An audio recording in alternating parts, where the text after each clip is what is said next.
皆さんこんにちは。My name is Yuki. I'm Japanese and now live in Japan. This channel is for Japanese learners and people who are interested in Japan. In this channel, I will introduce an interesting Japan in English and Japanese. First, I talk in English and then switch to Japanese the same contents. You can learn about Japanese culture, history, trends, and more. And also you can try to improve your Japanese listening skills through each video. So, move on to today's topic, Tsuyu.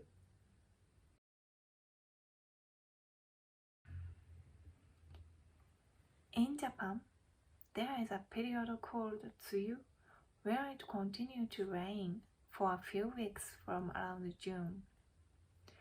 Write Plum Rain in Kanji and read Tsuyu. Plum is a flower, and the origin of the name is said to be rain during the period when plum fruits are produced. But there are other explanations, and the correct origin is unknown. The beginning of the rainy season is said to be Tsuyu Iri, and the end of the rainy season is said to be Tsuyu Ake. The Japan Meteorological Agency looks at the weather forecast for that area and announces it for each area. When Tsuyuake comes, the rainy season ends and the weather becomes sunny and the temperature rises, and summer comes to Japan. During Tsuyu, it has been raining all the time and there are no sunny days, so the laundry does not dry. This is a headache for many people every year. Due to the small size of Japanese houses, few people buy a dryer just for a couple of weeks of the year. During Tsuyu, hydrangea, a plant native to Japan, is in full bloom in purple, pink, and blue. The colored parts look like a flower, but the part of the calyx is colored instead of the petals. There are many famous places for hydrangea in Japan, such as Meigetsu-in and Shimoda Park. And many people visit these places during Tsuyu to see hydrangea. Hydrangea can also be seen in the city. Since it is colored only during Tsuyu, it is often discovered that the plant that I thought was just a roadside tree was a hydrangea. It can be a hassle to go out when it's raining. But when you visit Japan during Tsuyu, be sure to walk around the city and look for it. That's all. Then I will switch to the Japanese part.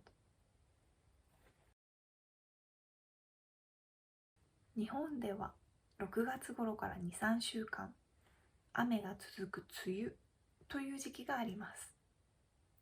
漢字で梅の雨と書いて梅雨と読みます。梅は日本の花の名前で、花の名前が使われる理由は梅の実ができる時期の雨だからと言われていますが、それ以外の説明もあり、正しい由来はわかりません。梅雨の始まりは梅雨入り、梅雨の終わりは梅雨明けといい、気象庁がその地域の天気予報を見て地域ごとに発表します。梅雨明けを迎えると雨が降り続く日が終わって晴れた天気になり、気温も高くなり、日本に夏が訪れます。梅雨の間はずっと雨が降っていて晴れる日がないので洗濯物が乾きません。これには毎年多くの人が頭を悩ませています。日本の住宅は狭いので、1年のうち2、3週間のためだけに乾燥機を買う人は少ないです。梅雨の時期はアジサイという日本原産の植物が紫やピンク、青に色づいて見頃を迎えます。色がついている部分は花のように見えますが、実は花びらではなく萼の部分です。日本には明月院や下田公園といったアジサイの名所があり、梅雨の時期はこうした名所にアジサイを見に多くの人が訪れます。アジサイは街の中でも見ることができます。梅雨の時期だけ色がつくので、ただの街路樹だと思っていた植物が実はアジサイだったという発見がよくあります。雨が降っているとお出かけするのが億劫にはなりますが、梅雨の日本を訪れた時にはぜひ街を歩いて探してみてください。That's all. Can you enjoy it? If you have any questions or some topics you want to pick up, please leave me a comment. For beginners, there is also a slow Japanese video, so please check it out. Thank you for watching. Please thumbs up and subscribe to my channel. じゃあまたね。